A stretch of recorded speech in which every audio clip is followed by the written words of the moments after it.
সংক্ষিপ্ত ফরম্যাটে র্যাঙ্কিংয়ে পিছিয়ে থাকা দলগুলোর পারফরম্যান্সও নজরকাড়া। আর এবারের টি-20 বিশ্বকাপের ট্রিকি উইকেটে চমকের পর চমক দিয়েছে কয়েকটি দল। নিউজিল্যান্ডকে হটিয়ে সুপার 8-এ আফগানিস্তান, পাকিস্তানের স্বপ্নভঙ্গ করে শীর্ষ 8-এ যুক্তরাষ্ট্র। ডি গ্রুপ থেকে বড় স্বপ্ন দেখছিল নেদারল্যান্ডস ও নেপাল, তবে শেষ পর্যন্ত রেসে পিছিয়ে পড়েছে তারা। ছিটকে গেছে নেপাল, নেদারল্যান্ডসের সম্ভাবনাও ক্ষীণ। দক্ষিণ আফ্রিকার পর গ্রুপের দ্বিতীয় দল হিসেবে পরবর্তী রাউন্ড নিশ্চিতের পথে পয়েন্ট ও নেট রান রেটের বিবেচনায় এগিয়ে বাংলাদেশ।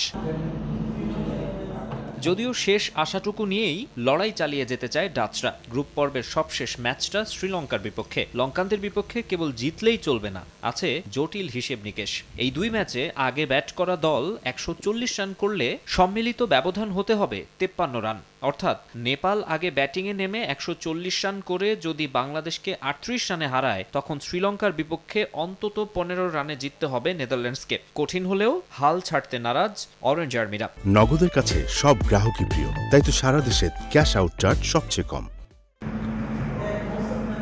অন্যদিকে জৌলুস হারিয়ে গড়পড়তা এক দলে পরিণত হয়েছে শ্রীলঙ্কা। দীর্ঘদিন তেমন কোনো সাফল্য নেই লঙ্কানদের। এবারের আসর থেকেও বিদায় নিশ্চিত হয়েছে আগেই। শেষ ম্যাচটা জিতলেও কোনো লাভ নেই। আগামী বছরের চ্যাম্পিয়ন্স ট্রফিতে কোয়ালিফাই করতে ব্যর্থ হওয়ায় 2026 টি-20 বিশ্বকাপের আগে কোনো আইসিসি টুর্নামেন্টে খেলা হবে না তাদের। তাই জয় দিয়েই টুর্নামেন্টটা শেষ করতে চায় হাসারাঙ্গারা।